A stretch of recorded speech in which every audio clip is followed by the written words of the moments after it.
S voice in the Galaxy Note 2 lets you write instructions and execute them. So you could pretty much ask it to set up an alarm for you at 10 p.m. on Saturday, and it would be done. You can even ask the S voice to play a particular song. So just write it down, it will search for the song in the playlist and play it. And someday you're getting late and you want to let your boss know that you're getting late. So just message him. It's as simple as that. It actually works and it's just amazing. Very intuitive.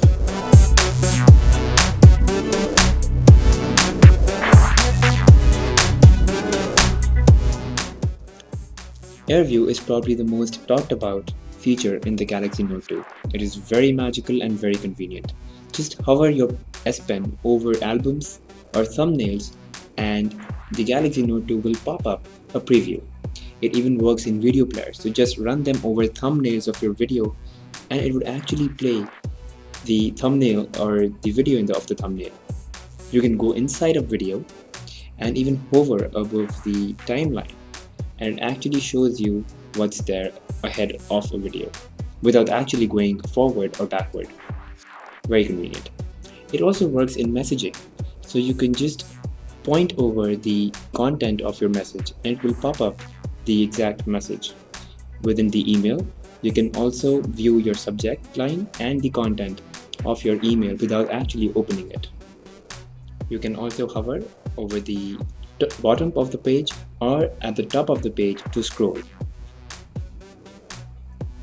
Thanks to the large screen of the Galaxy Note 2, you can actually preview your messages on one side and have a list of your messages on the other side. Works for messaging and email.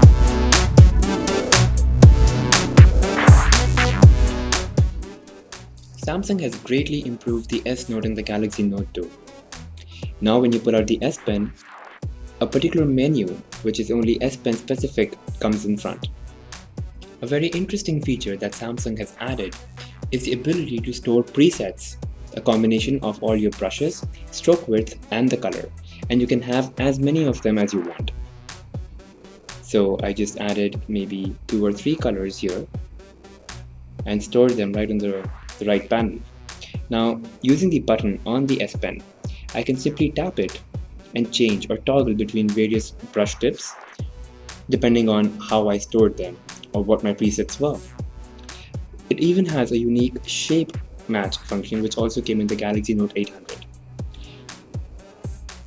With the S Note, you can also import images, resize them and paste them anywhere. What's interesting again is that they've introduced a color picker, so you can pretty much select any color in any picture and match it.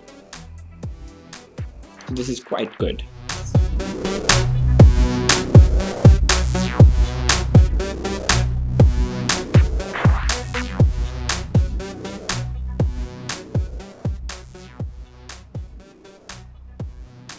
Samsung has also introduced a unique page transition or page animation in their S Note, which makes it look really realistic and gives a very real look and feel of how you would actually flip a paper.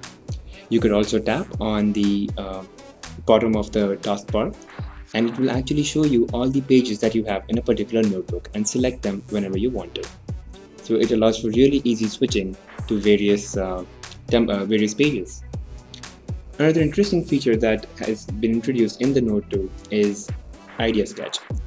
There are around 800 pre-drawn words. So you could write baby or a cycle or a bike or a car and it would actually show up some results and you can just select it and an image would appear corresponding to that word. What's more is that you can actually add your own images and store them. So I could draw a really bad car, just as an example, with wheels and a window and an exhaust pipe maybe, and I just have to add it. Now it has been added in the user section, so the next time I want that to come up, I just go to Idea Sketch and I type or I write user, and whatever I have added would show up. You can even add colors to it and store it again.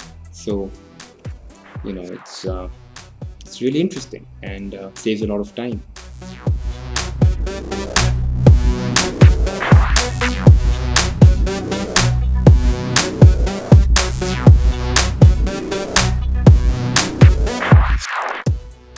quick command is the most effective way to launch applications. So say I want a Google search and I just have to write question mark and my search keyword, and it would automatically search the Google with that particular keyword. Even if I want to make a call, I just have to say hash and write the name of the person. The person has to exist in my phone book, obviously. It will look up the number and start calling automatically. It's very efficient.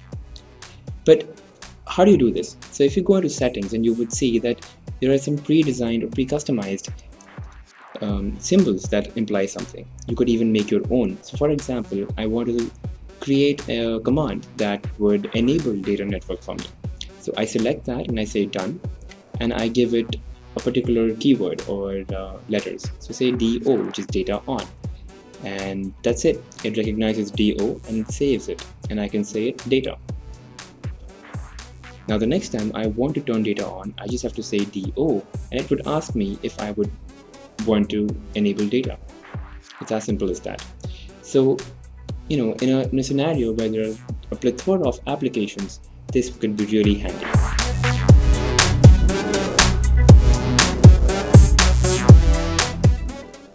The S Pen comes with a button on the side which, if pressed, can do a lot of things for you.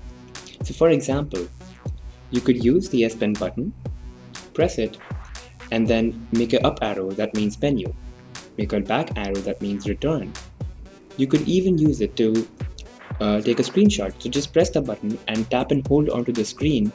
It takes a screenshot. There you go. You could also use it to double tap and open an S Note quickly. Last but not the least, you could also use it to copy any text. So you could just tap and hold the word and drag the markers. You could also use it to open quick command that has already been discussed in this video.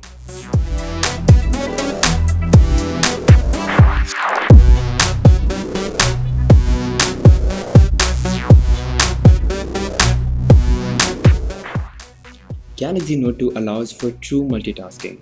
To enable multitasking, just tap and hold the return key and you would have a number of applications on the left hand side. So this panel is customizable.